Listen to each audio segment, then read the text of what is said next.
जंगल में बारिश बंद होने के बाद अच्छी धूप निकली थी। हिरन अच्छी धूप का आनंद उठाने के लिए अपने घर से कुछ दूर चला ही था कि तभी उसे रास्ते में एक बहुत सुंदर मुर्गी दिखाई दी। हिरन उस मुर्गी को देखकर बुरी तरह से चौंक पड़ा और दौड़ता हुआ उसके पास जाकर बोला, तुम तो इस जंगल की मालूम नहीं पड़ती। मैंने तुम्हारी जैसी सुंदर मुर्गी अपने जंगल में तो नहीं देखी।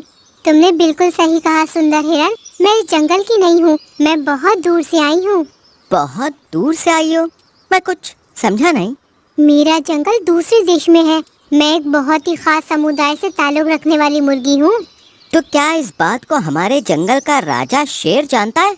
मुर्गी हंसते हुए हिरन की ओर देखकर बोली, मैं जिस समुदाय से ताल्लुक रखती हूँ वो बहुत ही प्राचीन और खास समुदाय है। हमारे समुदाय की मुर्गियाँ किसी भी जंगल के बगैर राजा की इजाजत के बगैर रुक सकती हैं और कोई हमें अपने जंगल में रुकने के लिए क्यों रोकेगा। हम किसी को नुकसान नहीं पहुँचाती।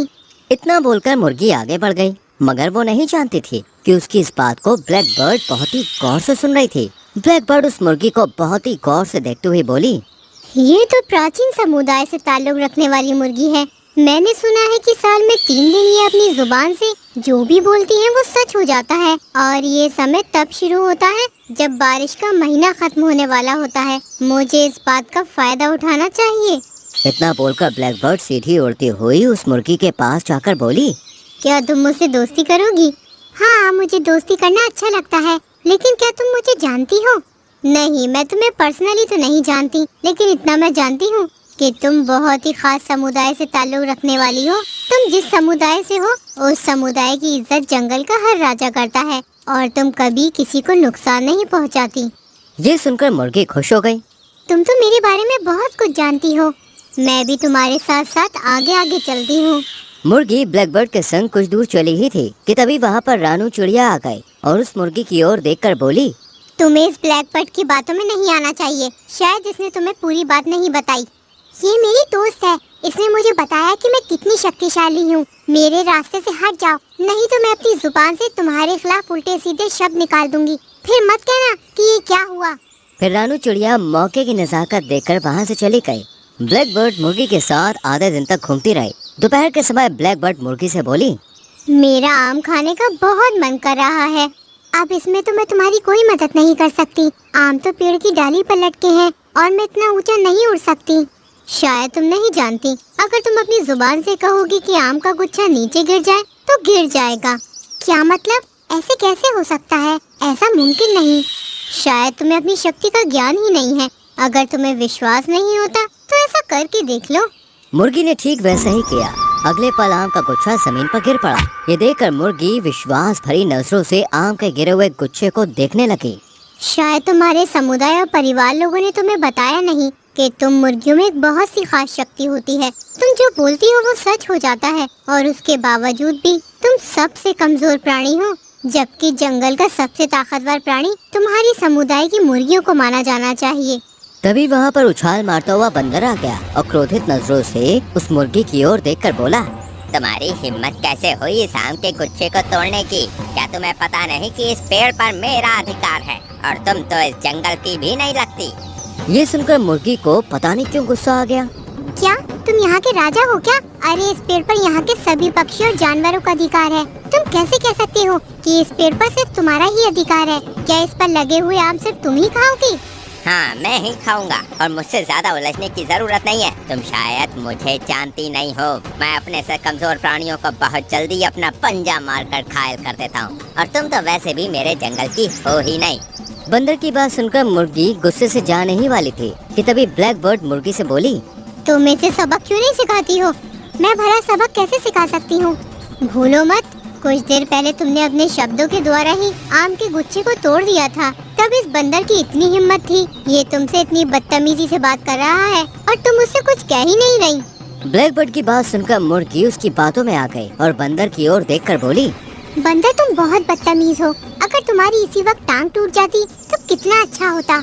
मुर्गी ने शब्द बोले थे कि तभी बंदर बुरी तरह से करहाने लगा और जमीन पर गिर गया। ये देखकर मुर्गी को अपनी आंखों पर विश्वास नहीं हुआ। तुम मेरे साथ चलो, मैं तुम्हें बताऊंगी आगे आगे क्या करना है। और वो बंदर घायल अवस्था में सीधे जंगल के राजा शेर के पास चला गया और सारी घटना शेर को बताते हुए बोला, महाराज, वो मुर्गी आपके राज्य के लिए बहुत ही ज्यादा घातक है। अगर उसने आपके खिलाफ कुछ भी बोल दिया तो वो सच हो जाएगा। उसका कुछ कीजिए। जंगल का राजा शेर बंदर की बात सुनकर गहरी सोच में डूबते हुए बोला, शायद तुम सही कहते हो, मुझे जाकर उस मुर्गी से बात करनी चाहिए। इतना बोलकर जंगल का राजा शेर सीधे दौड़ते हुए उसी मुर्गी के पास पहुंच गया। ब्लैक बर्ड ने जैसे ही शेर को देखा वो तुरंत ही मुर्गी से बोली, जंगल का राजा शेर तुम्हें जान से मारने के लिए आ रहा है। अगर तुमने कुछ नहीं किया तो तुम तो मारी जाओगी। ये सुनकर मुर्गी बुरी तरह से घबरा गई और उसने तुरंत ही जंगल के राजा शेर की तरफ देखकर कहा, अगर तुमने एक कदम भी आगे बढ़ाया तो तुम्हारी टांग टूट जाएगी। मगर शेर जब तक आगे बढ़ा चुका था अपनी टांगे, अचानक से वो लड़खड़ाता हुआ गिर गया और दर्द के मारे करहाने लगा।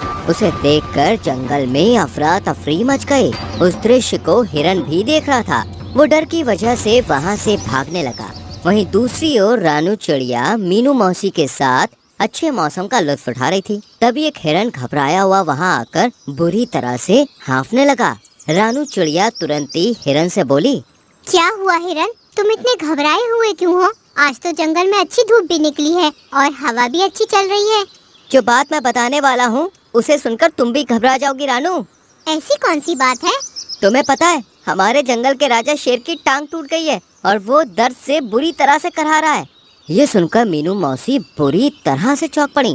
जंगल के राजा शेर की टांग आखिर किसने तोड़ी? एक मुर्गी ने। क्या बकवास कर रहे हो तुम? मुर्गी और शेर का क्या मुकाबला? यही तो रहस्य है रानू चिड़िया। अपनी जान बचाना चाहती हो तो तुम भी इस जंगल को छोड़कर चली जाओ, नहीं तो वो मुर्गी तुम्हें भी नहीं छोड़ेगी। इतना बोलकर हिरन वहाँ से भाग गया। रानू चिड़िया गहरी सोच में डूबती हुई मीनू मौसी से बोली, मुझे अब थोड़ा थोड़ा समझ आ गया है। लगता है मुझे कुछ करना ही पड़ेगा, नहीं तो उस मुर्गी की जान खतरे में पड़ जाएगी।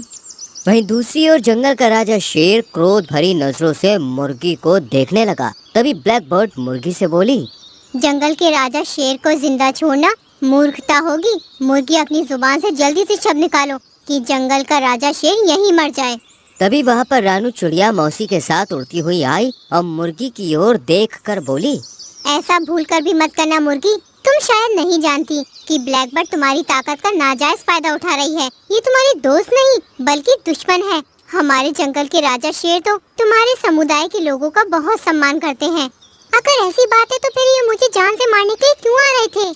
शेर कराता हुआ मुर्गी से बोला, मैं तुम्हें जान से मारने के लिए नहीं आ रहा था खास समुदाय की मुर्गी, बल्कि तुमसे ये पूछने आ रहा था कि आखिर बंदर ने ऐसी क्या गलती कर दी कि तुमने उसकी टांग तोड़ दी। देखा, मुझे तुम पर पूरा विश्वास है कि ये गलतफहमी भी ब्लैक बर्ड ने तुम्हारे मन में भरी होगी। शायद तुम्हारे परिवार वालों ने तुम्हें इसलिए तुम्हारी ताकत के बारे में नहीं बताया होगा कि तुम्हारे अंदर अभी वो समझदारी ही नहीं है। मैं तुम्हारे समुदाय के बारे में जानती हूँ। ये ताकत साल में सिर्फ 3 दिन तुम्हारे अंदर रहती है। मान लो कि अगर तुम जंगल के राजा शेर को नुकसान पहुँचाने में कामयाब हो भी गयी तो 3 दिन बाद तुम साधारण मुर्गी बन जाओगी। ये सुनकर मुर्गी को पछतावा होने लगा। वो जंगल के राजा शेर की ओर देखते हुए बोली, मुझे क्षमा कर दीजिए शेर राजा। मैं चाहती हूँ कि जंगल के राजा पहले जैसे ही सही हो जाएं और बंदर की टांग भी सही हो जाए। अगले ही पल जंगल का राजा बिल्कुल सही हो गया और क्रोधित अवस्था में ब्लैक बर्ड की ओर देख के बोला, तुम्हें तो अब मैं कारागार में ही डालूंगा। ब्लैक बर्ड, तुमने अब सारी हदें पार कर दी है। जंगल के राजा ने ब्लैक बर्ड को गिरफ्तार करके जेल में डलवा दिया और इस तरह रानू चिड़िया फिर से सबकी हीरो बन गई। तो दोस्तों, कैसी लगी आपको हमारी ये कहानी?